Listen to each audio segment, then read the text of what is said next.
The top 3 appliances to fail cause almost $700 million of damage every year. And what are they? Well, they are washing machine, water heater, and the #1 culprit, toilets. I know. And the average claim is like $8,000 in damage. I saw that. I couldn't believe it. It is no small story. So today we thought we would talk about how to avoid catastrophic water damage. At that price, I think it's worth it. First battle is to discover that the leak is there. So this is a battery-operated water sensor, very simple. It has a moisture contact right there. So if you had a leak, So this is something to put down in the basement. right on the in a low basement spot, floor, yeah. okay? Listen to that, okay? That gets your, let me get rid of that, thank you very much. Okay, so now that you would run down to the basement, you'd turn the water off. Okay, so it's going to let you know that you got a problem, but of course you need to be home to do something about it. So the next level up is this. This thing pipes into the water main coming in from the street. Main supply. Right? This has a 110-volt plug-in and a wireless receiver right here. Yeah. You can put as many of these water sensors as you'd like on it. Again, there's a moisture sensor right here, sends a signal back wirelessly to this device, then shuts the water off. So this gets a signal, shuts the whole house down. And it sends out a signal to your alarm company. And one more thing that I like very much, and that is a temperature sensor. In cold climates, we worry about frozen pipes. Yep. So this would clip onto the pipe in the basement, and let's say your heat went out. Right? It would then send the same signal back and shut the water off. Well, I like that because you don't have to be home when it happens. All right, well, let's talk specifically about the appliances and our 3 culprits. Water heaters, what do you think about those? Well, more and more people want to put water heaters in odd places. We tend to think them in the basement. They're up on the 2nd floor. The one thing we should do is this. Put a pan underneath them. Now, not just a pan like this, but we also need to think about piping it to a drain. Because this wouldn't do much for you if the whole water heater leaked. This should go down to a drain in the basement. Something that catches the water but also moves it away. Correct. But that's not going to shut the water heater off. And that's important because it's not just the 40 or 60 gallons here, it's also connected to the plumbing. That's right. Full city water pressure is right here, so if the leak happened, it would be this tank plus full city water pressure. And it would just keep on going. They make a couple of different devices on the market which you would pipe into the cold water supply coming into the water heater. And it has sensors.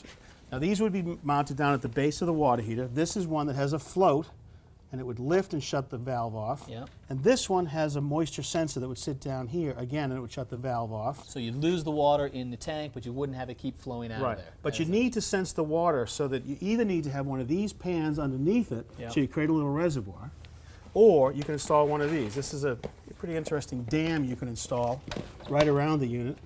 And just hold that reservoir so you can sense the water. A lot easier than trying to put one of these in after the fact where you have to empty this, unplumb it, pick it up. Oh, that is great. Okay. So we've used pans before, but often we've used them with washing machines. I've seen you suggest and recommend these before. Same rules apply up here. This is square, so it accepts the washing machine. If you're going to put it on the 2nd floor, there still should be a drain to a safe place to get the water conveyed away. But again, this won't shut anything down, and you've got a great shutoff feature that you really like. Right. This is designed to be piped into the wall. This is where the washing machine hoses connect right here. This is where the electrical connection to the washing machine plugs in. When you're not using the washing machine, there's no electrical current. That means there's no pressure on the hoses. So that's actually shut off, so you can only really have a problem if the washing machine is in use, which means you're likely home. That's right. Okay, but you could still have a problem when you're home, and then you're going to have water everywhere. They've thought of that too. There's a little sensor right here that sits down on the floor behind the washing machine, so if those hoses dripped while you were using them at home, it would shut it off as well. That is great. Okay, so this is going to help you sleep at night, but I guess the best way to sleep at night is if your hoses never broke. Well, that's not going to happen. Washing machine hoses should be changed every 3 to 5 years. Nobody ever does it. More and more people are using these braided hoses for washing machines, for ice makers, and even for supplies to toilets or to faucets. Okay, but just because it's braided doesn't mean it's not going to break. That's right. It still has issues that it could fail. So this is a pretty interesting device. This is an automatic shutoff valve which is inside this braided connection. So just imagine we have full city water pressure right here. Yeah.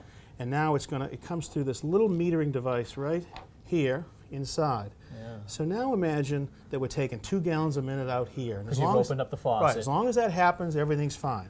But if you had a catastrophic failure, this hose burst. So not the 2 gallons by just opening the faucet, but something significant where it's all just flooding out. That's right. What would happen is now the higher pressure on this side would drive this down and shut off the water pressure suddenly right there when that hose broke. Cut it out. So if this hose breaks, that's going to stop everything? Yeah. Let me it's show a great you. idea.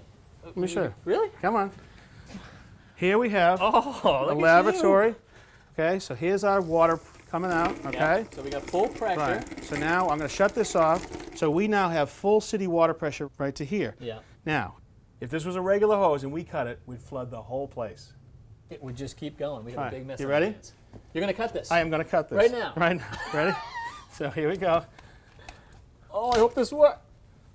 That is tremendous. That little piece right there. That's it. Oh, Richard, man, a lot of really good ideas to save us from some leaks. Best way to deal with water damage is to avoid it.